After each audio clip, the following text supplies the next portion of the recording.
Jai Guru, everyone. Take care. Welcome to this episode of Yogananda podcast. This is the autobiography of a yogi, line by line, and we are in chapter 3, the fourth part of chapter 3 out of 5 that we're projecting. So if you've been following along, we are continuing from the last episode where we had the interaction between Yogananda and Swami Pranabananda. And in this episode, we'll cover Swami Pranabananda's reassurance of Paramahansa Ji. He was gazing at him and he was revealing a beautiful story about Lahiri Mahasaya. And he pays a beautiful homage to Lahiri Mahasaya that we're going to delve into more deeply in this episode, and how he ultimately gave him the blessing of self-realization. That's a beautiful story. So we're going to delve into it today. And welcome, everybody. Lauren, Priyank, Mike, as well. It's good to see you as always. Hello. Hello. Yes, let's delve into that, shall we? So we're going to start on the line for folks who are going to be reading along with us. From the master sought to banish my disquietude. Now, when I was reading this, guys, I don't know about you, but I did have to pause for a moment to think about the beauty of how Yogananda speaks. He speaks with such poetry, doesn't he?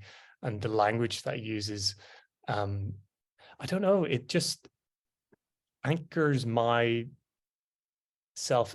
into the moment that he's trying to convey. He chooses the words with such efficiency and beauty that I really understand. I feel like I'm there with him, experiencing with him. It's beautiful, isn't it? Like he says that Pranabananda was seeking to banish his disquietude by bestowing a soul awakening gaze. I just thought that was a beautiful line. You can sit there and meditate on that in a sense and feel like you're there with him. Mike? Yeah, he's amazing at drawing mental images with text. He's a master at his craft. And imagine he's like the guy who was, I keep spoiling what will happen in the future in the Autobiography of a Yogi, but he's like, English is his second language. And he's the one who will be on this boat later on, praying to Lahiri Mahasaya to help him with his English, right? To Sri Yukteswar. So it's really amazing how really amazing his English is. If I would write something in English, I have the word that I don't even know what they mean unless I look them up, or they're in my passive vocabulary, but definitely not in my active one. Mm-hmm. Yeah, he was a fan of the English language to some degree. I think he was more of a fan of the Sanskrit spoken word. Thanks, Priyank. After you told me that you can't really say you speak Sanskrit, you've thrown me off forever. So here's Pranabananda looking to reassure Yogananda that Yogananda, in a moment of shock and awe at what was occurring in this moment, Pranabananda did seek to console Yogananda to some degree. So he talks about his own guru, Lahiri Mahasaya, and he speaks beautifully about him, saying that he was the greatest yogi he ever knew in the past tense, and that he was the divinity itself in the form of flesh. Now, there's no higher way to regard someone, I think, than that, in my opinion. But he does choose these beautiful words about Lahiri Mahasaya.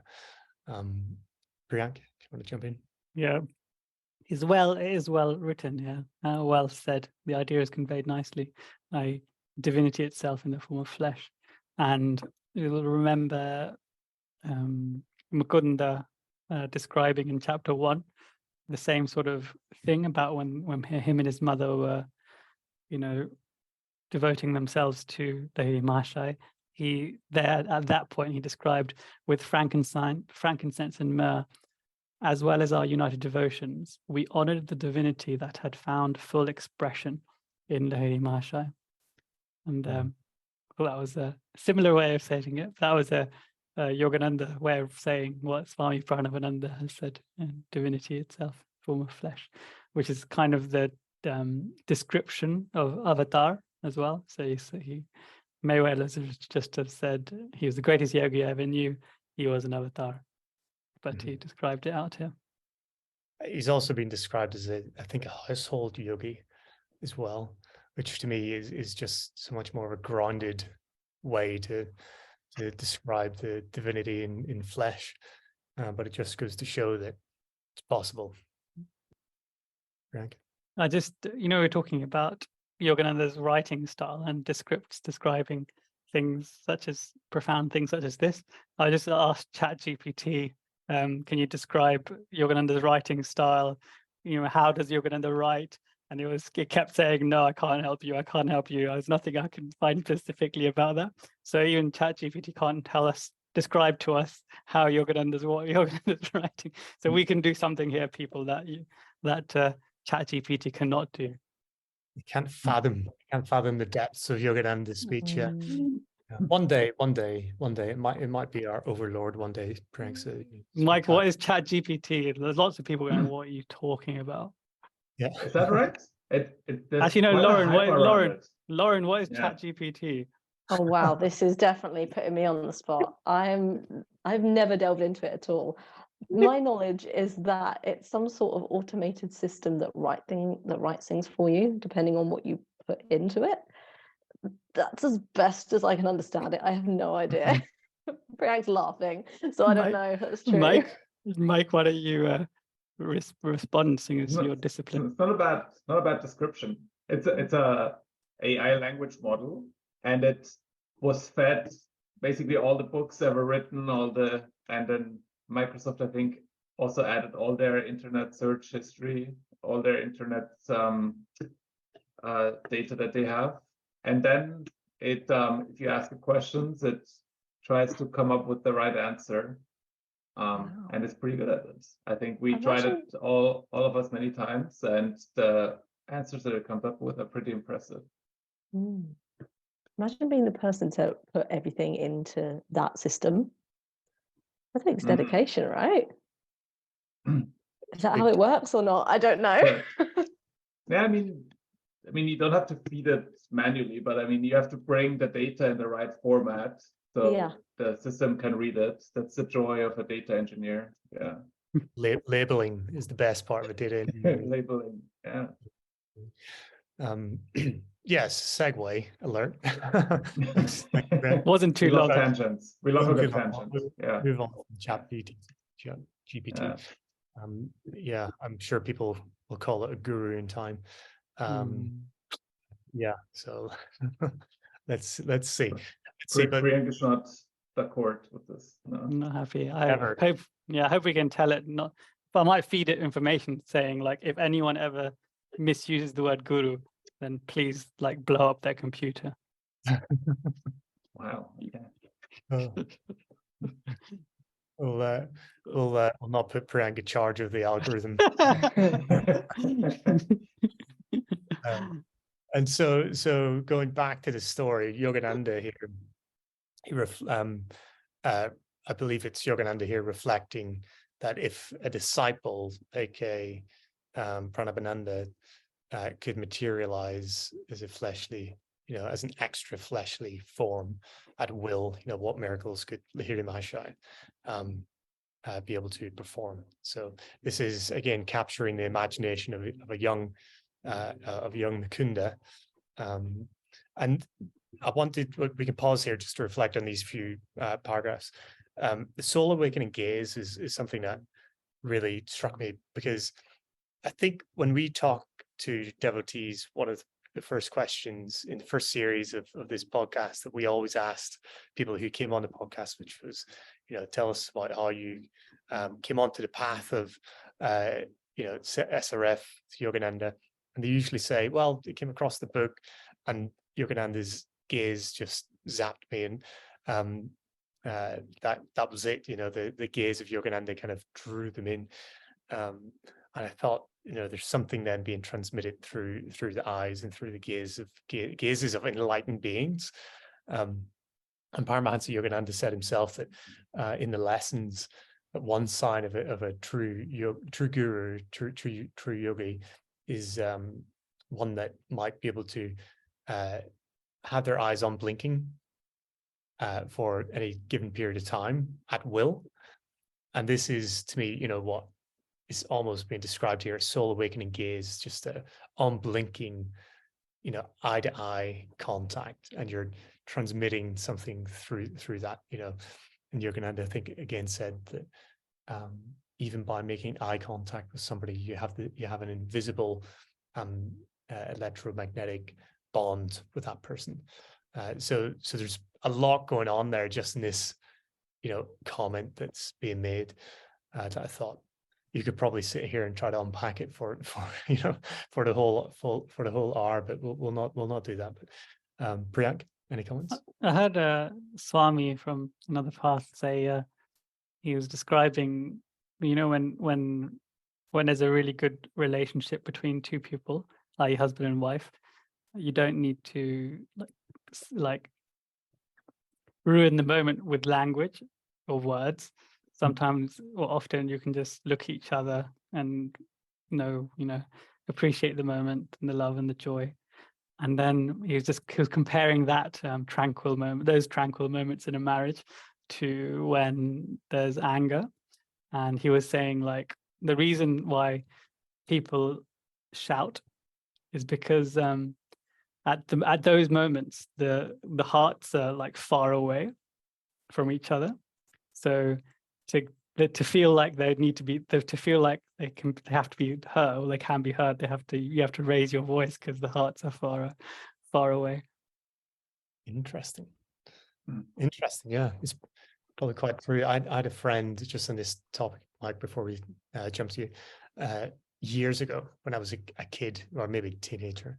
There was a friend of mine, a guy that if we locked eyes, no matter where we were, we would go a little bit bananas. We would get a little bit excited, just like kind of, get super animated and, jump around a little bit. And, all it took was a little glance and like a look, a knowing look. And it set us both off and we were, jumping around and having fun together. So yeah, it's beautiful when you do have these moments with people that you love and have a relationship with. You can have a picture can paint 1,000 words now. Mike? Absolutely. I like that you just said this about the picture, because I was thinking, do you guys ever feel this when you just look at a picture of Guruji, that you have this moment of intimacy, even though it's just a picture, right? But it's just I don't know on what level this feeling is being created, but I definitely feel like that this exists. Ever new feeling, ever familiar at the same time. I feel like every picture of Guruji's, I feel like is a different person. I can't see how they're the same person. When I remember when I first came to the London Centre, and I'd only ever seen the standard pose, the autobiography picture or the pictures in there, and then the last smile picture is next to the altar on the left, and I always thought that's just some other person, some old man. I don't know who that is, but obviously must be connected to the gurus in some way. And later on, obviously, someone told me. I was like, oh yeah. Yeah. I remember Mike. We shared the same sentiment, like with I think the last pose in the London Centre, that whenever you walk past it, it was always like the eyes followed you. So you could, and then depending on how you were feeling that day, if you were feeling maybe you didn't meditate as deeply or you missed scornful eyes versus when you needed love and forgiveness, the eyes would be there. Yeah, it's the windows of the soul is how I would always describe eyes. But here Yogananda is getting this soul awakening gaze by Pranabananda, and he goes on to say, as we mentioned, Lahiri Mahasaya was the greatest yogi he ever knew, and it's such a highly regarded comment to make, because he's clearly somebody who's extremely accomplished himself if he's manifesting himself in two places, being bilocating. Somebody who really knows what they're talking about here. And these are the words that he chooses. And Yogananda, as Priyank said, others have said it as well. So just a beautiful, beautiful way to describe Lahiri Mahasaya. But sorry, Priyank, over to you. What do we define what soul awakening means? I see it as two descriptions. One is that it brings in some enlightenment in you. If someone gives you a soul awakening gaze, if you're fortunate, if someone in physical proximity does that, then obviously you're probably pretty fortunate. And the other one is like shining the spotlight on yourself, on who you really are. So allowing you to then see what you are. So the spotlight effect, as it were. So those are the two feelings that I got when I read Soul Awakening Gaze. I took it by this idea of transmission. Like there's a little bit of darkness or ignorance, how you want to describe it there. And if you think of the opposite of soul awakening, it's this slumber, if your soul's in some sort of slumber, like you might have some darkness or ignorance. Not saying that Yogananda was in this position, but that's like if you want to think about the literal, opposites. So conveying of a message is how I would have read it, like conveying of truth and information, like sharing magnetism, sharing that strength that Pranabananda built up over the years of meditating. Mike, what's your take? I think in this context, especially, it probably also means appealing to the best version of you, appealing to your highest self, kind of, rather than to that part of yourself that knows it's the soul, kind of. Yeah, I suppose that's probably true, given the context that Yogananda is a little bit fearful. He's described his, caution, I suppose, given the situation, that he's curious as to what's going on, and he's a little bit shocked. And Paramahansa says, why are you stupefied by all this? So maybe this is essentially what's been said. Yeah. Priyank? Yeah, and I think it's important to go back to the previous paragraph, because in the previous paragraph he was saying, Mukunda was saying, I felt, because he kind of showed, Swami Pranabananda showed him the magnitude of his spiritual prowess, and Mukunda started sort of doubting, but he said that I felt no inclination to accept Swami Pranabananda as my teacher, and I glanced at him doubtfully, wondering whether it was he or his counterpart before me. So this whole episode that we're going to discuss now, and the fact that Swami Pranabananda, he says, I sought to, the master sought to banish my disquietude by bestowing a soul awakening gaze. So Swami Pranabananda read his mind again, or perhaps even his expression, and he's kind of trying to dispel his doubts, and he's going to turn the spotlight, and he does in the next paragraph. Lahiri Mahasaya was the greatest yogi I ever knew, away from himself to his guru, and actually Mukunda's Param Guru, and at the time actually his guru, because they had a shrine for him at home, and his parents. So yeah, this Lahiri Mahasaya, it was both their guru at the time. Yeah, it's interesting you use the words to read his mind. I often hear that and think to myself, what does that actually mean? If he's interpreting something, that he's able to convey a message to counterbalance what Yogananda was thinking. Yogananda describes meditation: the more you meditate, the more you can awaken your intuitive sense, like your intuition.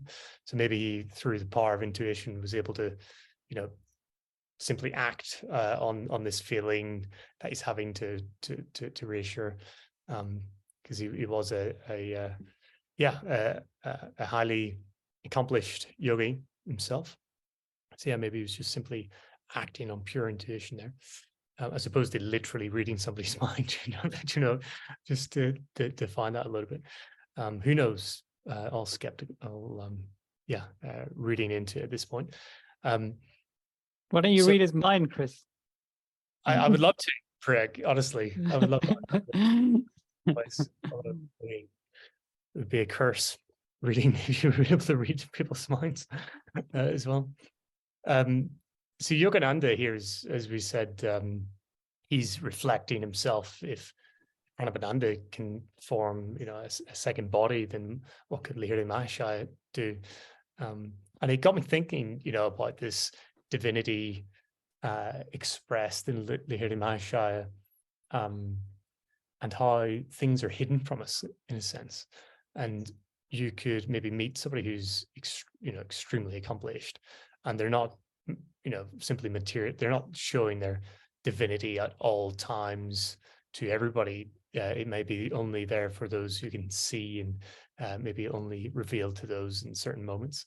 And it just got me thinking how beautifully humble and controlled this is, and this for me is like a nice lesson in that it's not just used and abused the ability, but it's very, very tailored to only those who in Yogananda's position might be ready to receive the information. But I just wondered what you guys thought about that.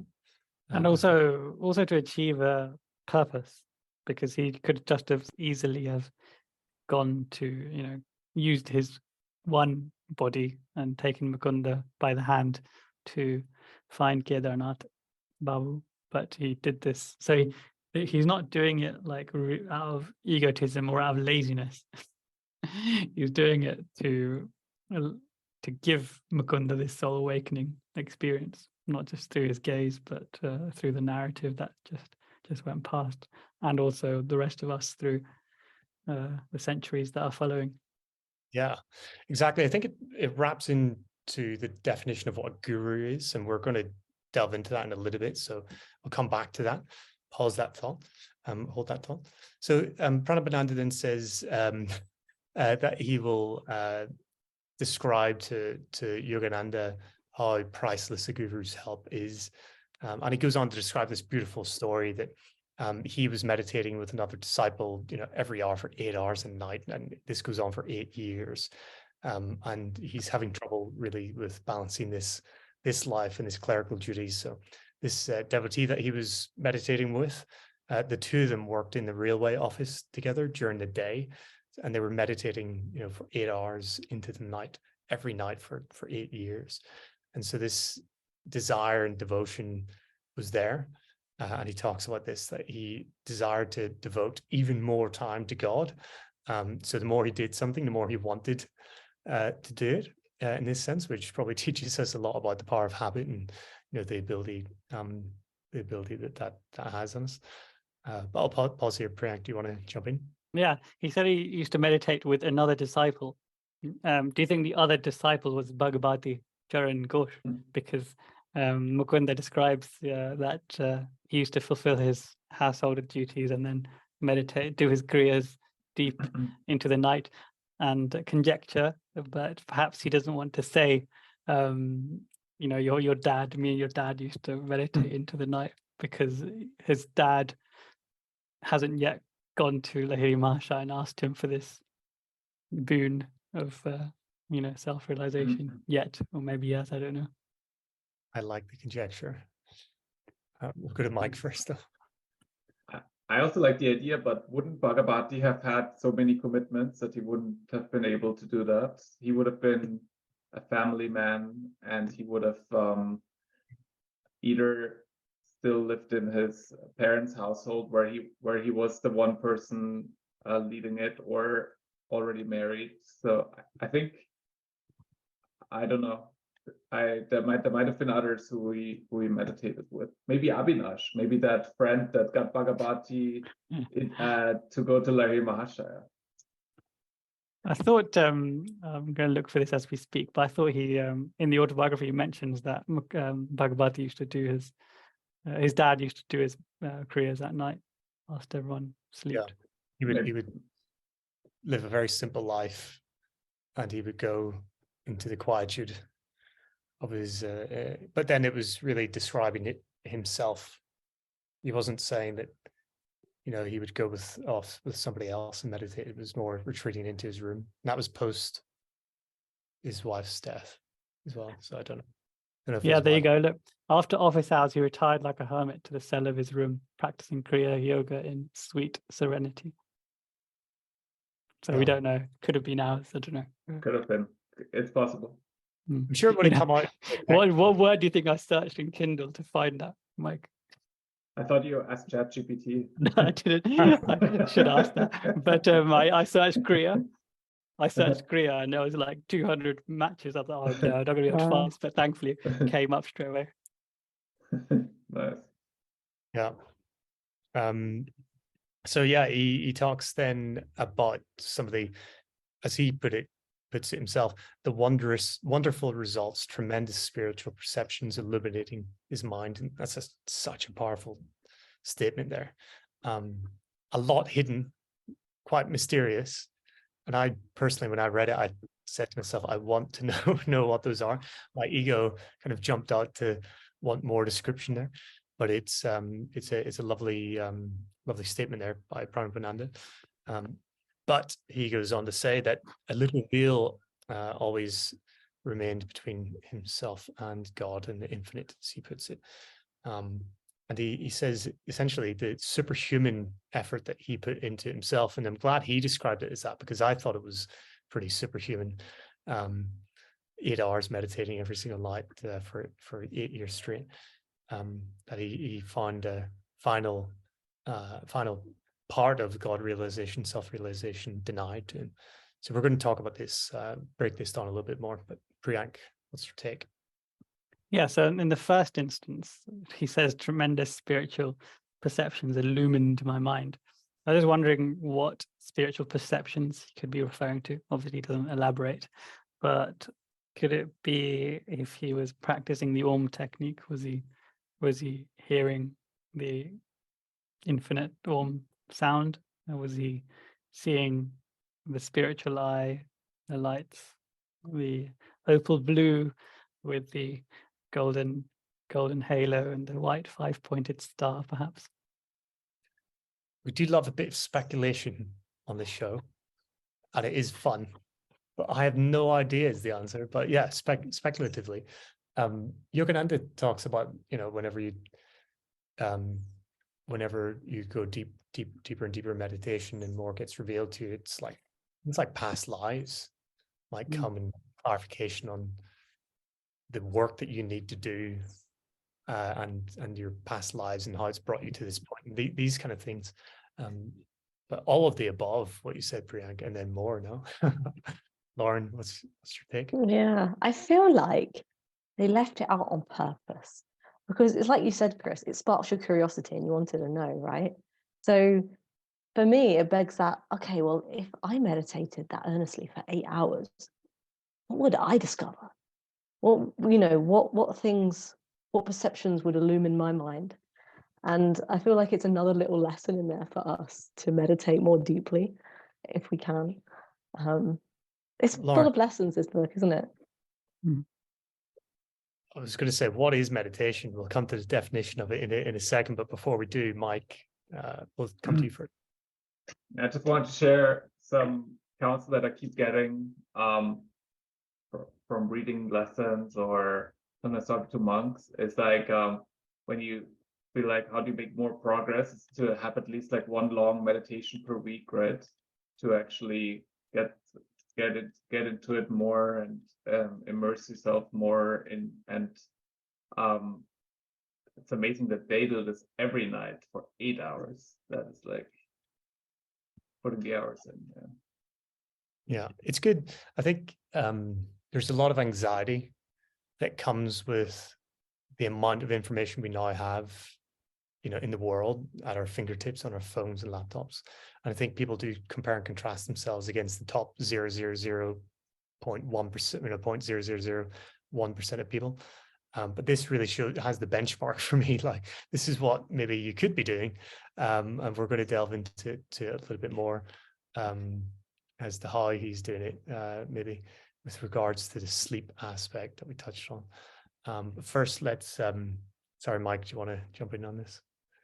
one thing that I find very comforting is that Guruji says, if you just do 1% of the things I tell you, you will find God.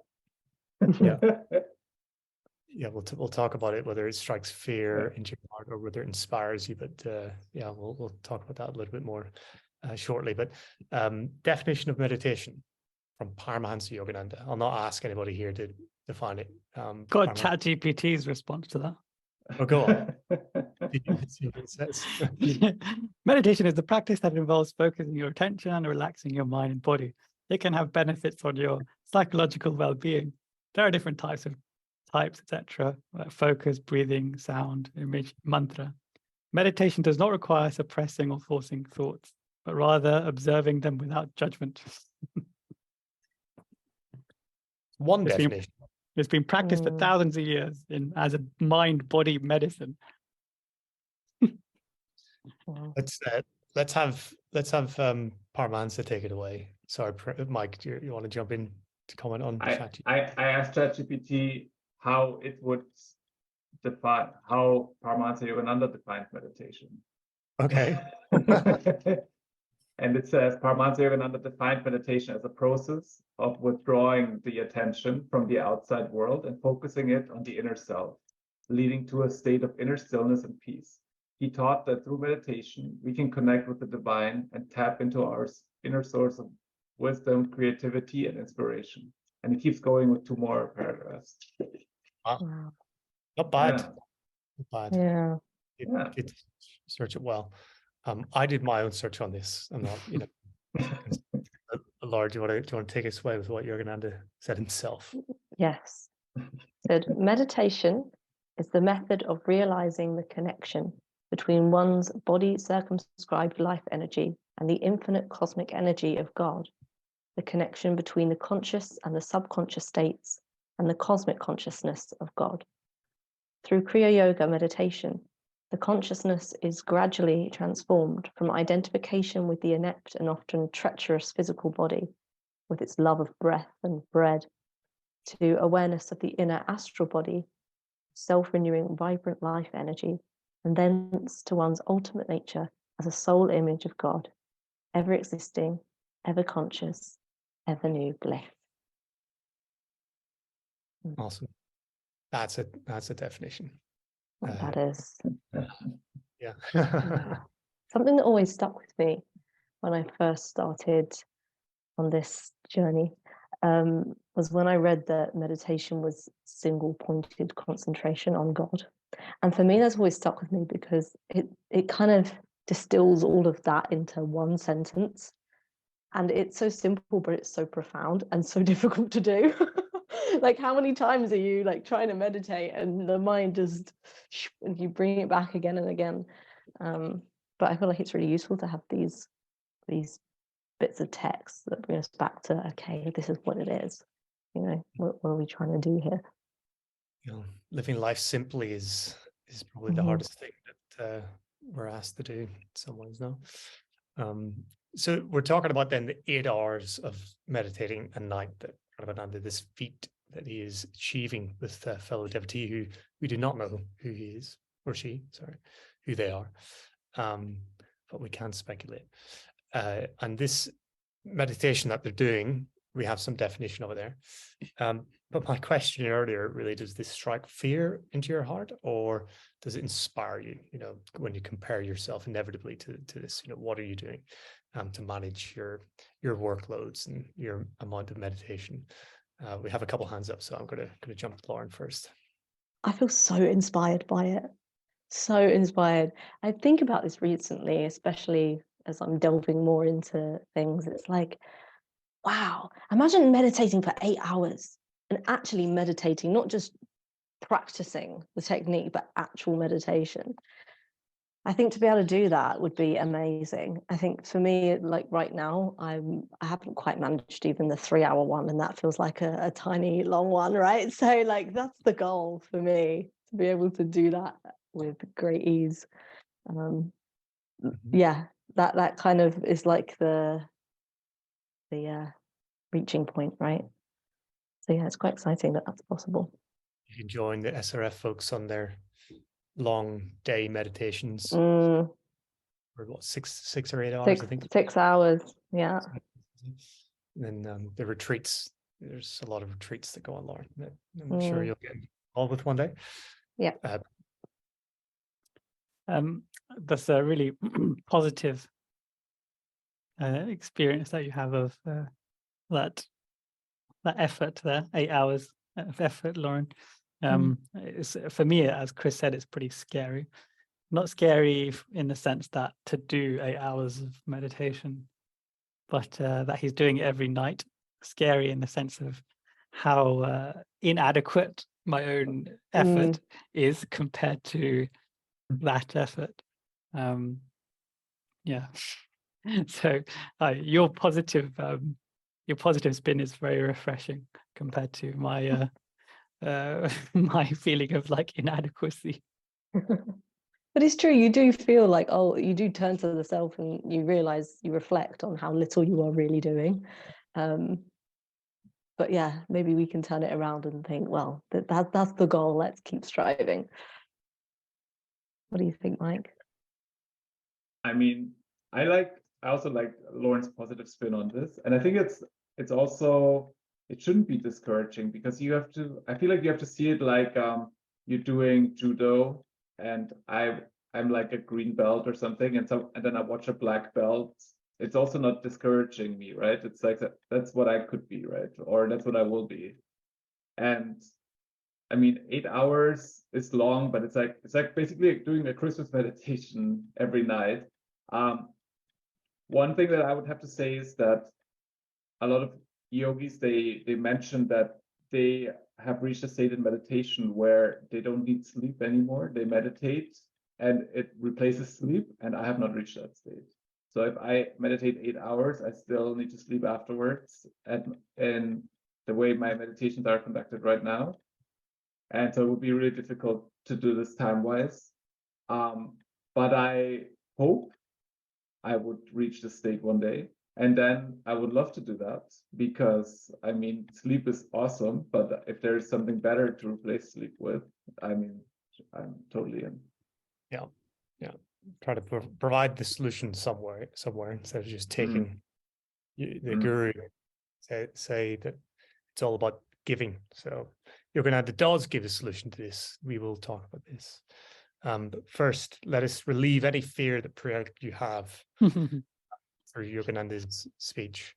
Would you kindly read in the comment section? Yeah, he also suggests that doing meditation and kriya is revivifying, and it's more revivifying than sleep. So Swami Pranabananda wouldn't have been like getting more and more tired as the days of no sleep go on. He would have been, if he was doing it correctly, which he probably was, but looking at the end outcome is that he was getting more and more energy, so he was probably able to do more and more each day. But yeah, I'll read the thing that Chris has asked. Inspire, never fear. To meditate a short time with depth is better than to meditate for long hours with the mind running wild. In the beginning, therefore, don't force yourself to sit for a long time. Strive for shorter but deeper meditations. Then gradually, as you become accustomed to going deep, lengthen the time you sit in meditation. There you go. That's Lauren to your comments. Yeah, focus on the quality, not the quantity. The quantity will come just when the quality comes.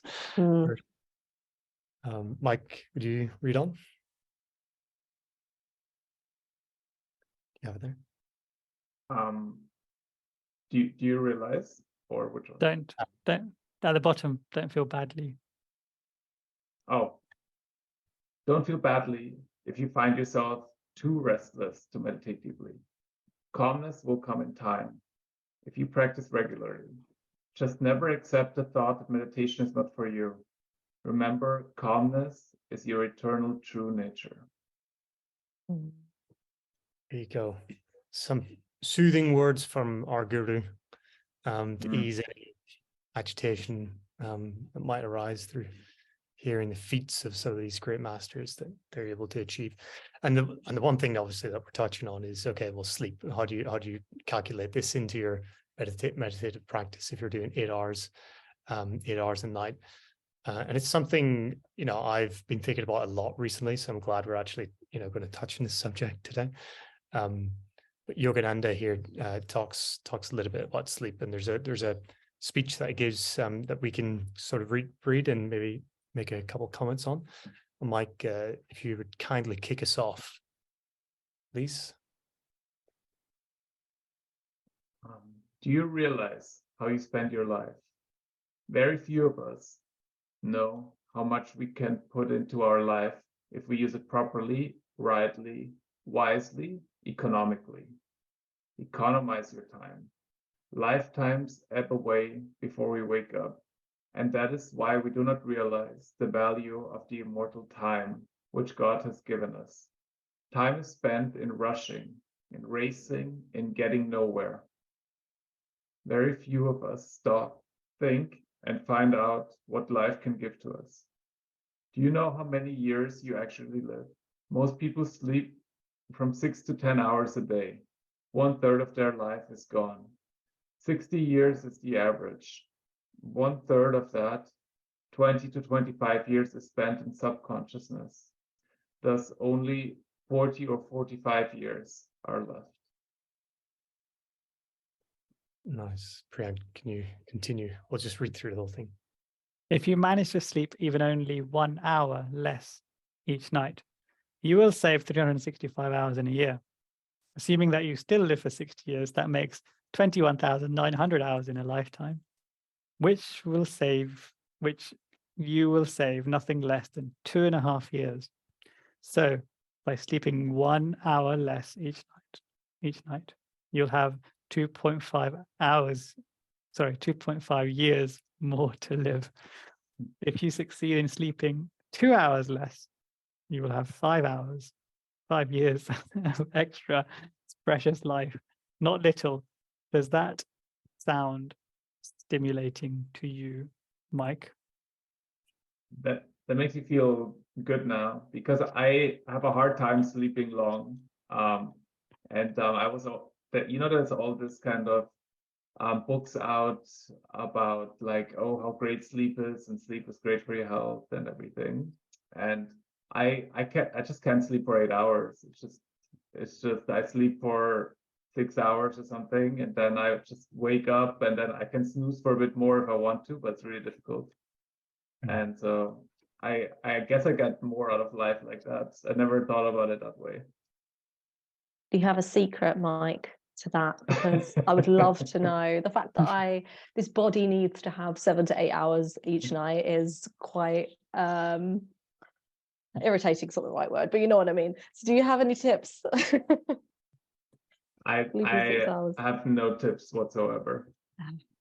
I've got an anti-tip, a negative tip. Don't go to the gym. Like yesterday, I went to the gym and I was doing 1.5 hours or something, and that makes me sleep longer the next day. So last night, I slept like between 8 and 10 hours. Crazy. Wow. Nice. Yeah. And I'm still tired. I can feel my body being tired. So my body is not meant for gym. Well, Guruji does say, doesn't he, don't drug the body with too much sleep because you will become more fatigued, which at the time when you're trying to get up, it feels impossible. But yeah, sometimes I find that when I have, say, like 5 or 6 hours, I feel more energized throughout the day than if I've had 8 hours. So yeah, there must be something to it. I wonder if gyms would have been around back then, if Guruji would have spent time in the gym at all. I'm sure he's pretty robust. I think he did, yeah. So in Majda, there's he used to like do like certain body training with the kids in the local area, if I recall. He was quite into like the physicality, improving physical like capability and prowess and stuff. Yeah. So Yogananda goes on to say here that you're young and it might sound unreal to you. classify us all as young, so this does sound unreal to us in some sense. But life is really short. It passes before you notice. Sleep is not our friend, but a robber. Sometimes in times of real fatigue, sickness, or when we can't solve a psychological problem, sleep can be a friend. But in general, as Yogananda puts it, sleep is a nuisance if you can't control it. So this is this is a little bit on sleep, and I love the mathematical precision of which it's discussed here. If you could just shave off 1 hour or 2 hours, you might gain 2.5 or 5 years of life, conscious life. Topic of meditating with another devotee. I wondered, does this add a benefit? Do you think they were doing this for any particular reason, or was it simply put that they were together, they were in it together, and therefore they thought, okay, well, let's be together, meditate together. Yogananda himself talked about meditating with others when he was younger, and maybe they would retreat away together and meditate together, him and another person. So that was something that may be commonplace, and we loved meditating together. I know at the SRF Center that was always a blessing for me. So what is there to this? Probably quite a bit. But Brent, do you want to make a comment here? Yeah, it's just it's like when you're doing it as a group, anything that we're doing like as a team, you seem to have just more energy and more willpower. It's like a collective will in like camaraderie, and this exists for meditation as well as like mundane things that you go out and do with your friends and things like that. So he used to in his youth he used to meditate with his friends, didn't he? And we know that from Medjugorje as well. I'm always reminded of that story that like Mike had given me, I think ages ago, when he was like, him and his friend had to or try to do like meditation marathons to see who could meditate longest, but it wasn't very fruitful. Yeah, it's meditation as a competition. I don't know if that's taught in yoga. I think it is, right? Like if sometimes in the center, London Center, when I was meditating there, if I maybe had a moment of restlessness and I maybe opened my eyes and I could see people just deep in meditation, all right, I could do this, and I would go back into meditation. It was inspiring even in the moments of when you're not deep in meditation yourself. I think for that practical reason, it's like going to the gym, right? People just need to go to the gym because other people are there working out, and then it's maybe something that motivates you in that basic sense.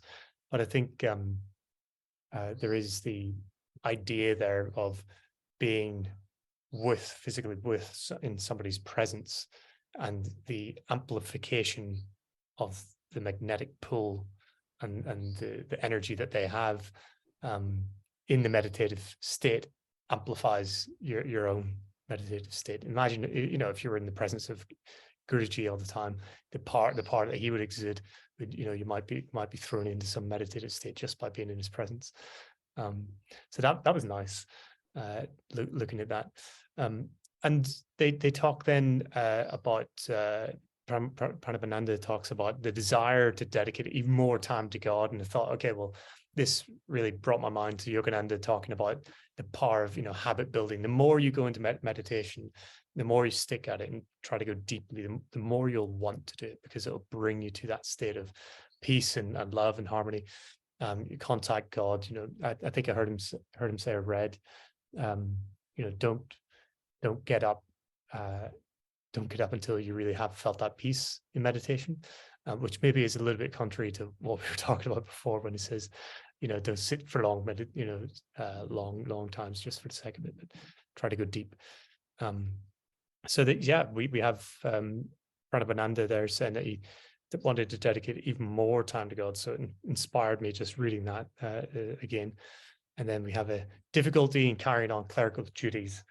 I thought that was quite funny. So he didn't have any kind of lack of sleep issues from what we've discussed there before. We don't think he was suffering from that, but what was he suffering from in a sense? Why couldn't he carry on his clerical duties? Was it the results from the meditation? Was that the ultimate distraction? And I think we get the answer to that in some ways in the next part of the last part of this chapter. So maybe we don't want to go into it in too much detail and reveal too much of what content is in the next episode to come. But Mike, I'll come to you. But isn't also one point that if he actually didn't sleep at all and only meditated, then meditation shouldn't have taken any time out of his schedule, right?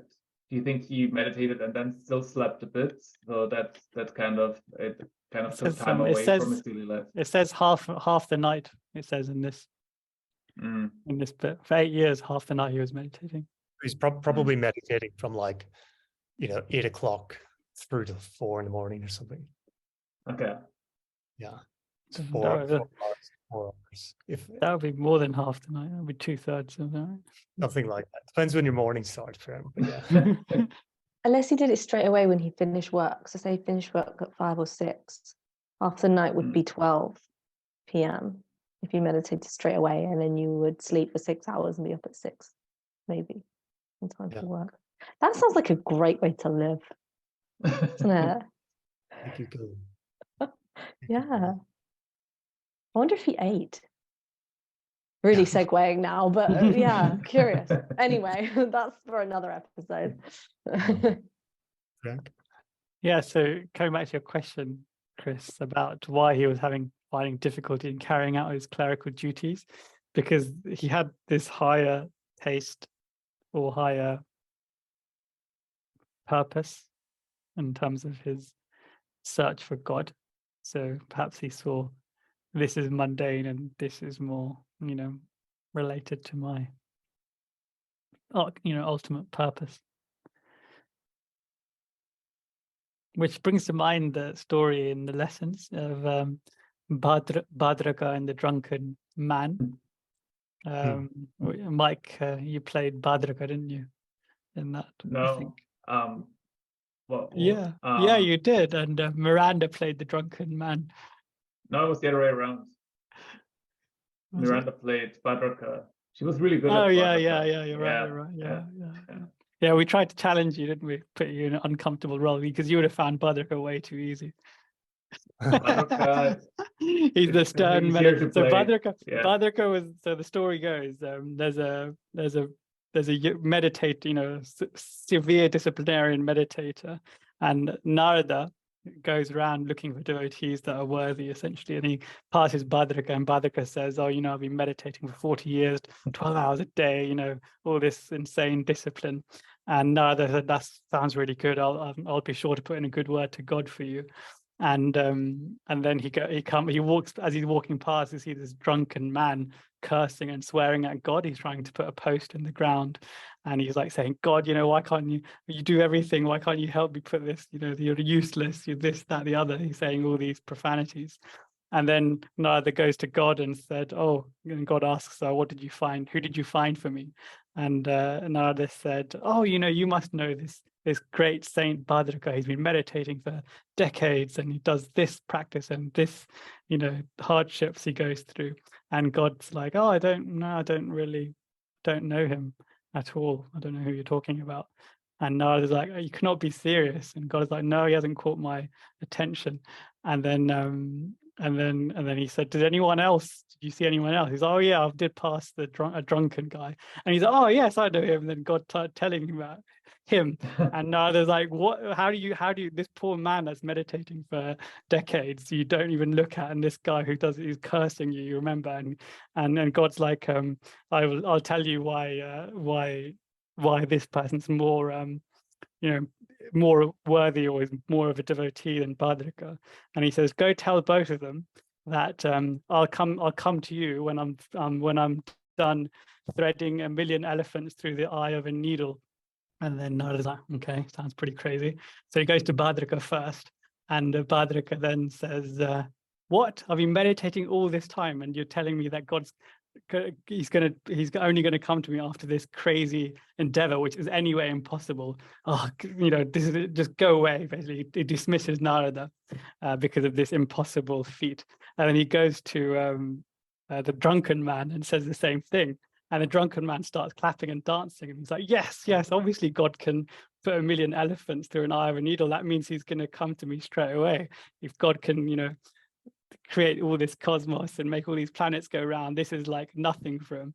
And then Narada understood why the drunken man was a better devotee than the million-hour meditating man disciplinarian. So Priyank, what is the moral of that story? Moral of the story is it's not just about meditation, is it? Moral of the story is there's you have to mix meditation with the right thinking, you know, plain living, high thinking. And Bhadraka was just doing meditation, it would seem, for the purpose of meditation, and not seeing or not even acknowledging the glory of God or devotion, or any of the devotional elements that are required. I don't know, Mike, do you remember what the moral of the story was from the lessons? I think you captured it pretty well, yeah.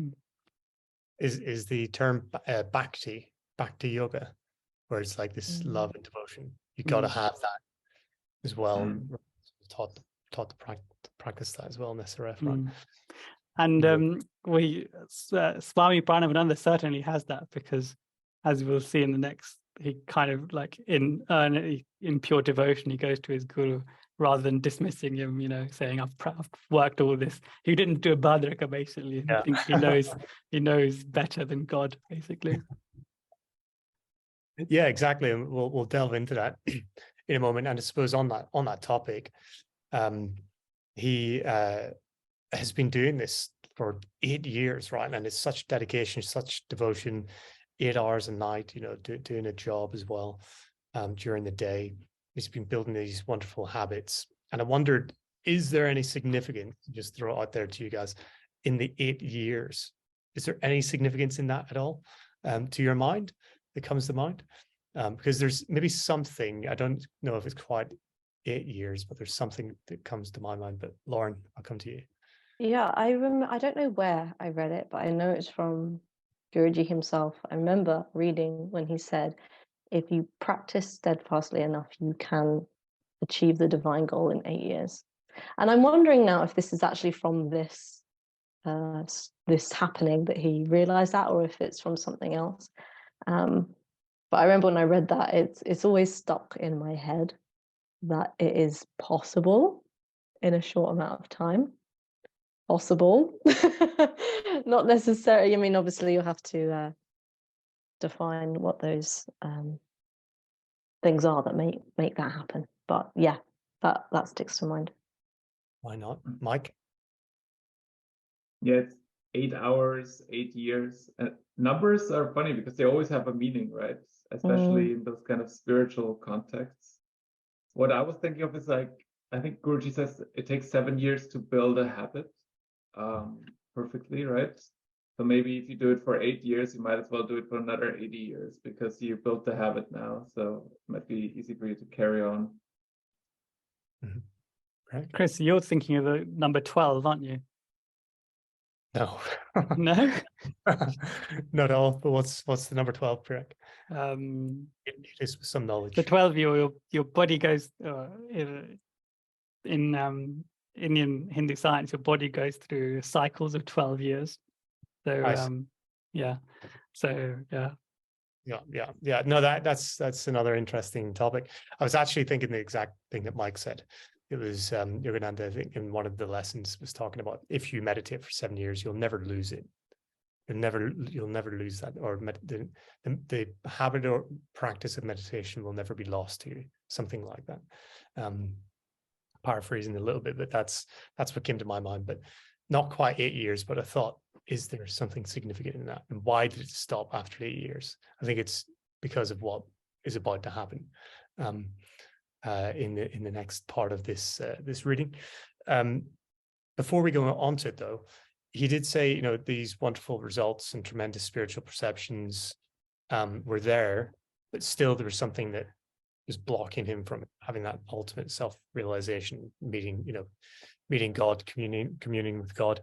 And I thought, wow, that's pretty incredible, isn't it? Like, you know, what do you have to do to become self-realized in this life?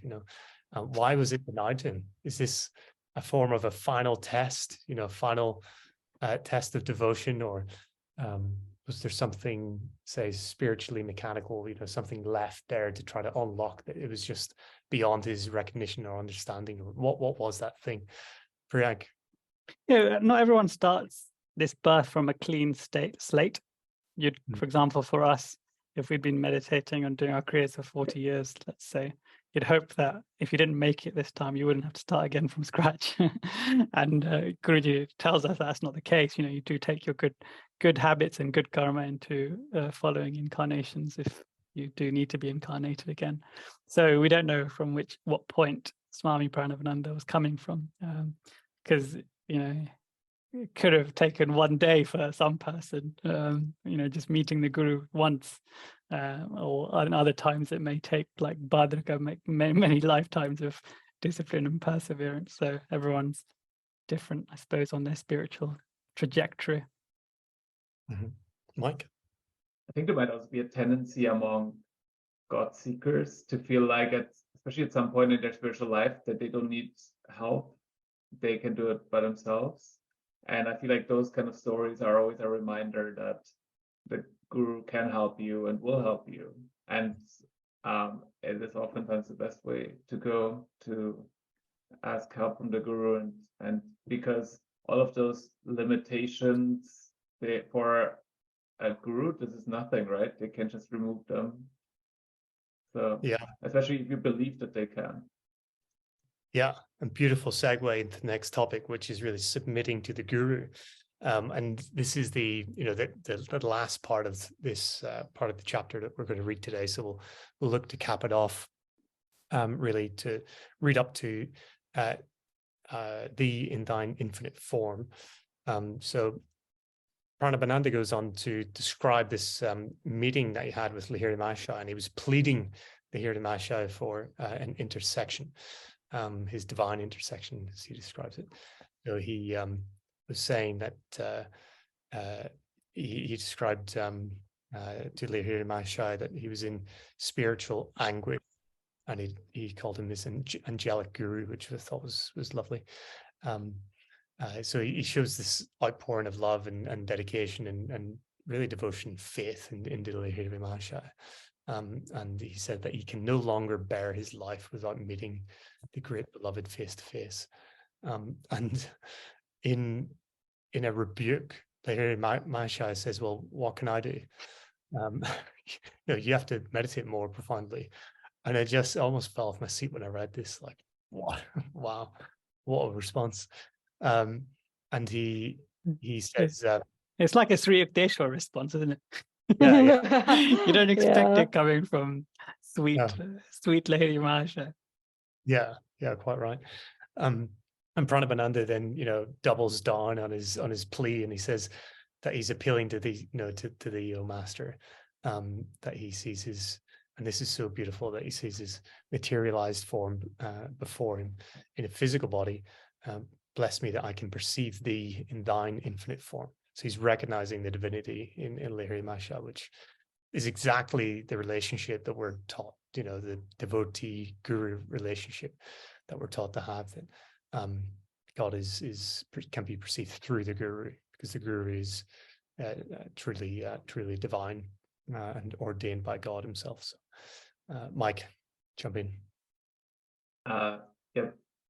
When I saw this, I kind of thought, if I would be that person, and asking Lahiri Mahasaya, and he says, "You must meditate more profoundly," I would then say, "Oh, okay." I asked him, he gave me an answer. Yeah. That's it, right? But it describes this kind of what Guruji often mentions, the relationship between a father and a child, right? That you have with God. And as a child, you are often persistent, right? You don't take no for an answer, right? And in the same way, you have to be as a devotee sometimes. Yeah, exactly. Yeah, it raised that, Lahiri Mahasaya's rebuke of sorts, raised a question, is it actually up to us, or is it a test to submit to the Guru? or what is it exactly? Because many people might have just said, oh, okay, yeah, I'm probably not meditating profoundly enough. But Pranabananda probably thought, well, no, actually, I am. I'm having all these intense realizations. I'm having these wondrous moments, and many realized moments, but there's still something not quite there. So maybe it was because he knew within himself that he was doing everything he could, but still there was something hidden, as he says, hidden beyond the veil. Priyank? Yes, the yearning and the question that he asks, Swami Pranabananda asks, I want to see the full divinity basically in you, is very akin to what a devotee would ask the spiritual master through the ages, all the way back to Arjuna and Krishna. So Arjuna, in chapter 11 of the God Talks with Arjuna, the Bhagavad Gita, he says, I know about, you've told me about the glorious science of, soul consciousness. You've told me about your greatness, etc. But now, please show me your universal form.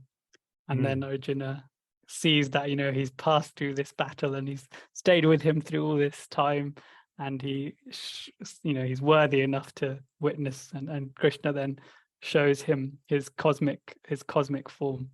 And it was quite horrifying, but it was. I thought the story was the story of the disciple guru yearning and the plea for help, and to see the divinity is there in other examples as well. Mm-hmm. Yeah, it strikes me though as like a final test. There's just something there. As you said, it's maybe a common idea, isn't it, that we need this final push, final help. And I was reading lots of definitions of a guru and the relationship between the devotee and the guru, and everything that might bring. And there's a few bits in there about the surrender to the guru. Mike, maybe you'd be kind enough to read out that quote on the card, please. It says, the Hindu scriptures say that those who tune in with the wisdom of a true guru make it possible for the guru to help them. Comprehending that the wisdom from a guru, thou, O Arjuna, wilt not again fall into delusion. The friendship that exists between guru and disciple is eternal. There is complete surrender. There is no compulsion when a disciple accepts the guru's training. It raised the question to me, do we really need a guru to be able to know God?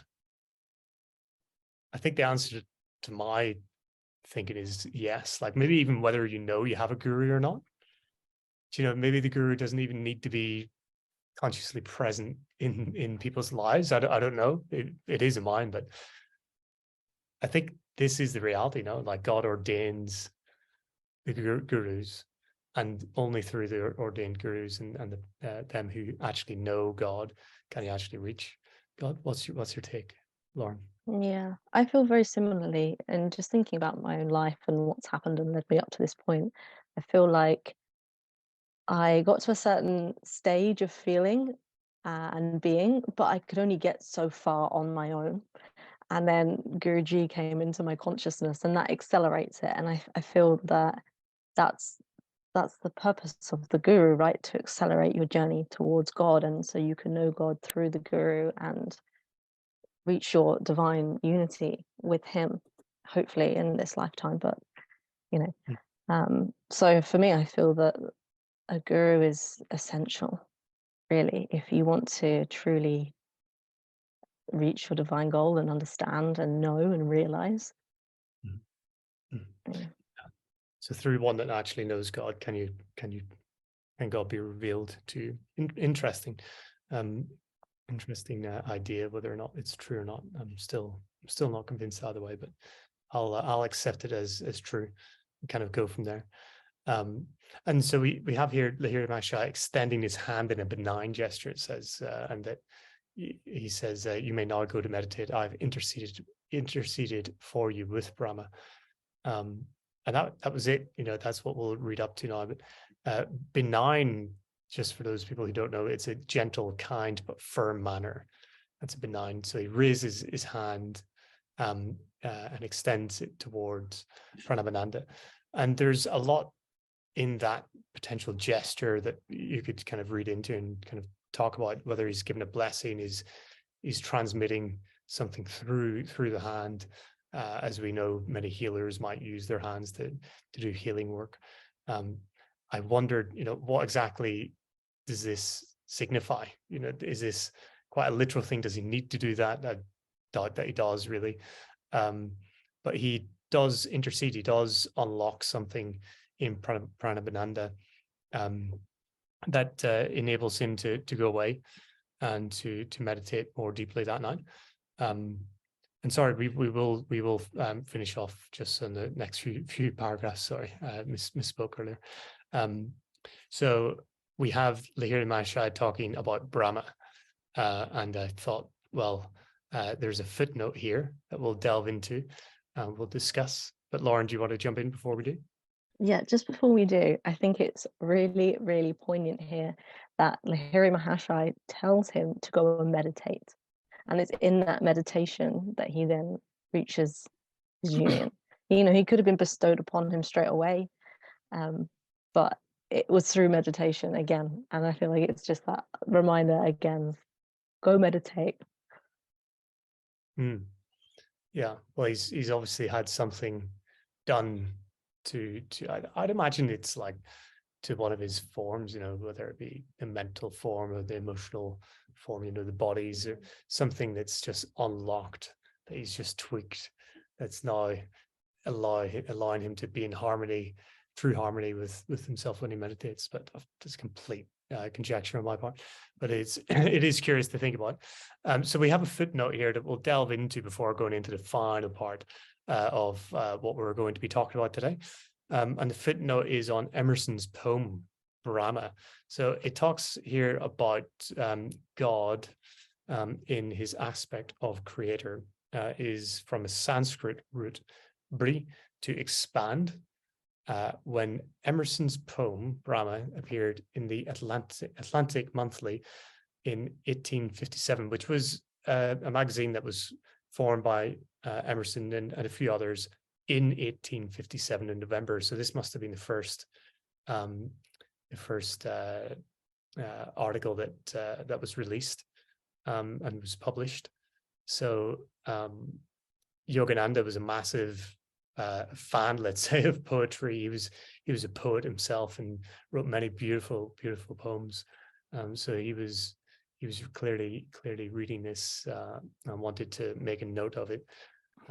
And he notes here that Emmerson said that to people who were bewildered by the word Brahma, and many Western readers would have been, he said to say instead Jehovah instead of Brahma, and they might not feel any perplexity. So this is the footnote, and we do have the poem here that we can read. It's only 4 short segments, so we can jump into that. Before we do, Mike?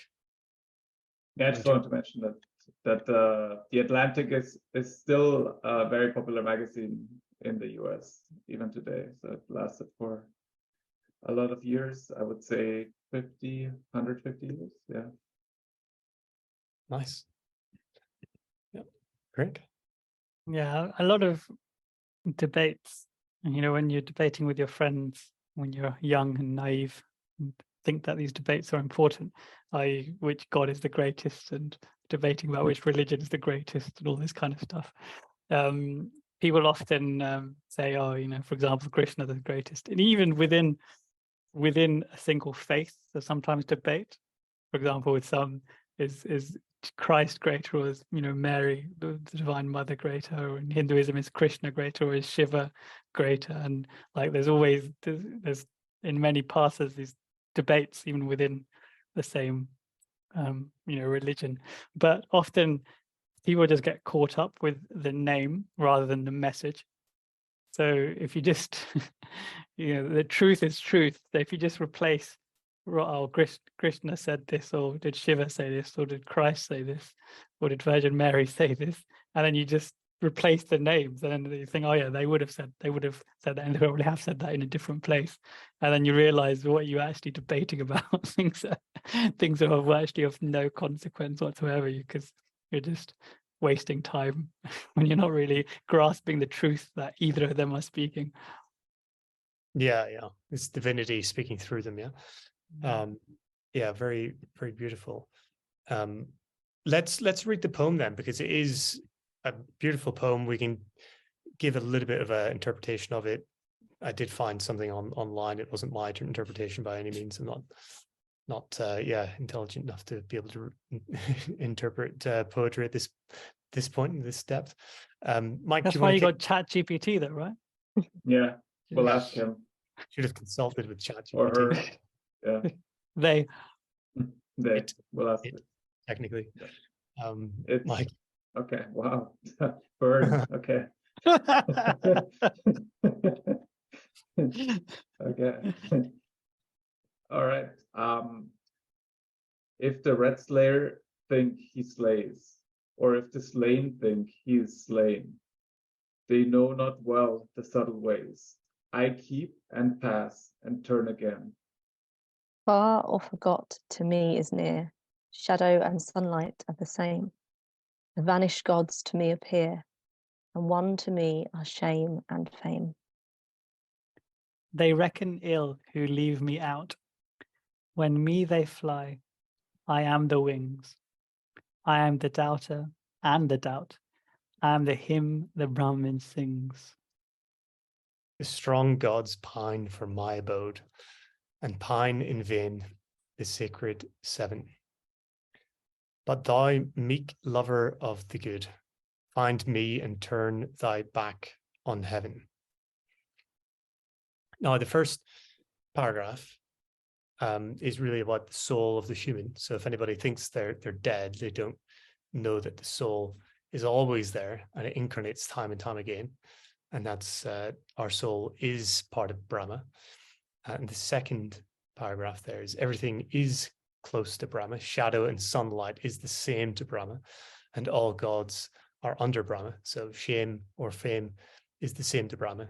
It doesn't have this polarity. And that Brahma is everything is the third paragraph essentially. And the fourth is seek Brahma. It is the way to heaven. So heaven opens up through Brahma. Quite a beautiful poem, you know, and extreme depth of understanding and, I don't know, intuitive knowing by Emmerson there. Clearly somebody with great depths of perception. And so we have, this definition of God is interesting, isn't it? You think God, when you talk about God today, most people think white man with a big beard, and people say, no, I don't believe in God. It's like, but that's what they're thinking about God. God is, their definition of God is, a physical elderly male. And I think people really struggle with that word even today, right? So it's this ongoing sort of battle in people's minds. It's kind of comical in some way. You have to laugh at this, or else you might cry. But that was really it. We don't need to dwell too much in this poem, but it is quite a special inclusion. But Ralph Emerson himself, very interesting individual, one of the most influential writers of the 17th century in the US, and he really was noted for shaping the ways that maybe generations of American writers think and approach the vast cultural resources of Asia and the Middle East. So I thought that was a very nice apt description of him, that he had this legacy of bridging that gap between the East and the West again, which is what Yogananda strives so hard to do. So that's maybe why he's maybe close to Yogananda's heart, and why it had a special note in the Autobiography of a Yogi, which is lovely. So then let's look at the final paragraph. Immeasurably uplifted, Pranabananda goes on to say, he returned home. So in meditation that night, as Lahiri Mahasaya did instruct him to do, the burning, uses the words that I thought were lovely, burning goal of my life was achieved. This wasn't just some airy fairy goal that he had. This was the burning desire, the burning goal that he had. And then now he says he ceaselessly enjoys the spiritual pension, and that never a day goes by that the blissful creator remains unhidden from his eyes behind any screen of delusion. So that's this is the last chapter. So he returned home then. He was uplifted, and I thought to myself again, could this be, this realization that he ultimately had, be because he had an extra boost, this feeling of being uplifted? Was that really what he needed? Or was it, ultimately whatever final tweaks Lahiri Mahasaya had given him? I'm leaning towards heavily the latter, but I suppose the former wouldn't hurt to have that extra boost, because he was in spiritual anguish, as he said himself. So maybe that was also blocking him from the ultimate goal of self-realization. But it was interesting. He was immediately uplifted that Lahiri Mahasaya had granted him his wish. And then again, we're going to sort of talk about here, is it possible to do this without a guru? And there's bits that we can kind of talk through here about the role of a guru. Lauren, would you be kind enough to read the first part that Yogananda said in his speech about the guru? Yeah. The Guru Gita, verse 17, aptly describes the guru as dispeller of darkness, and gu, darkness, and ru, that which dispels. A true God-illumined guru is one who, in his attainment of self-mastery, has realized his identity with the omnipresent spirit. Such a one is uniquely qualified to lead the seeker on his or her inward journey toward perfection. The blind cannot lead the blind, said Paramahansa Ji. Only a master who knows God may rightly teach others about him. To regain one's divinity, one must have such a master or guru. He who faithfully follows a true guru becomes like him, for the guru helps to elevate the disciple to his own level of realization. Nice. Mike, would you continue? Actually, we'll just talk a little bit more about Yogananda, talking about God-realized gurus. He alone who is God realized and who has been commanded by God to redeem souls is a guru. One cannot be a guru merely by thinking he is. Jesus showed that the true guru acts solely at God's behest when he said, "No man can come to me except the Father which has sent me draw him." He gave all credit to the power of God. If a teacher is without egotism, you may know that God alone resides in his body temple. And when you tune in with him, you are in tune with God. Jesus reminded his disciples, "Whosoever shall receive me, receiveth not me, but him that sent me." And to my mind, that sort of answers that lay question about, do we need a guru? Is it possible to reach God without a guru? That kind of puts it to bed for me in some sense. Yes, I think in essence, you need to have somebody who is ordained by God who can kind of show you that way, and who can dispel the darkness and show you the path with light, which is beautiful. And there's so much material on this. Yogananda really goes into depths about the relationship between the devotee and the guru, and often describes it that way. It's not the guru-disciple or guru-devotee relationship. It's the relationship that the devotee can have and establish with the guru, which I think is a lovely way of thinking about it. And to give us more information on this, we have a lovely recording of the importance of a true guru by Brother Nandamoy that we can play. It's a short transcript of a longer speech by Brother Nandamoy, and it's possible to buy on the website. So we would encourage people to check it out there. Shall we play this now then, shall we? Take it away. The Guru is not just a teacher. The Guru is one that is appointed by God to lead that devotee to God realization. That means he is not only teaching, he is not only giving inspiration, he takes on the actual responsibility for that devotee to lead him, to take on, to a great extent, the burden of karma, and to gradually open doors one after another according to the readiness of the disciple, and finally opens the last door to the last stage of God communion, God realization. And that means that a true Guru has to have, in order to be able to fulfill to fullest capacity that divine task, he has to have unbroken oneness with God. He has to have certain qualities, such as omniscience. He has to know the past of his disciple, past incarnations, in order to know what karmic conditions are coming up in order to help and to minimize the blow or doing away with it completely. He has to have omnipotence to be able to do that. And above all, he has to be omnipresent, because sometimes it happens that the disciple and the Guru are not physically on the same plane. The Guru is omnipresent as God is omnipresent, in order to be with that disciple anytime, all the time.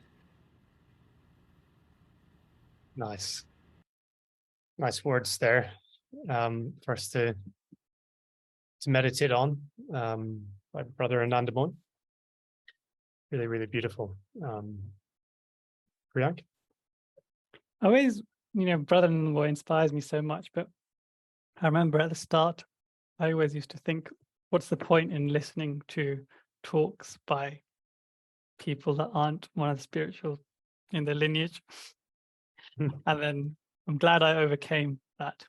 I can't remember how I actually overcame it, because I was very, very stubborn in my thought. I used to think, I don't know if they're self-realized. Like, why clutter my mind or my understanding with someone who may not know what they're saying? But the ministers at Self-Realization Fellowship do it very well, because who is not for us to determine whether or not they're self-realized, but they very rarely venture their own take on a concept or like a guru's role or something. They're always reciting what Guruji himself has said, and my brother Anandamoy kind of did that there as well. He went down the list of things that are in the teachings that are pretty much in the Griya lessons, for example. And so I'm glad I overcame my restriction. Yeah, for sure. There's gold. There's so much gold in listening to a lot of the visible wealth, let's say, in listening to a lot of these speeches, and that's just one of them. So the other topic here is the burning goal of my life. I didn't mention this, and it just struck me very strongly, actually, reading this again, that this is giving you the keys to success in meditation, right? So he wasn't doing it with the meditation as a tick box exercise. He did it with complete intent. This was a burning goal. This was something that he desired, probably beyond anything else, right? And was committed to achieving it. And I thought Yogananda's got so many, had done so many speeches and talks on success and what it looks like, and he often talks about the emotion side of it and mixing it with your practice properly. And this is what I took from this statement, the burning goal, like that's emotion. There's an emotion in there, the burning aspect of it, the heat, the passion that he has. So I thought that was a lovely comment. And of course we have this spiritual tension, and that not a day goes by that this blissful creator is hidden anymore. And I thought, what do we think he means by this, and can we give some speculation prior to the answer that we're going to get in the next episode, of course, that we might simply refer to the next episode to find out what he means by this. But what did you guys think when you first read this? Do you think anything in particular that the blissful creator is not no longer hidden behind his eyes by any screen of delusion? Do you think that's a literal thing? We have some hindsight ability of being able to read in future chapters where Yogananda has God revealed to him through Sri Yukteswar, and we have a good description of what that looks like as well, being able to maybe even see through walls and see through this almost matrix-like reality that we live in. And so that comes to my mind when I read this. Lauren, what's your take? I think for me, it feels like he's saying that now he sees reality for what it is. So I can sort of imagine that, he may see, I don't know, a radiator, but he actually sees God within the radiator, or within the tree. And he's actually seeing the essence of spirit within all this material plane and astral and casual and, the absolute.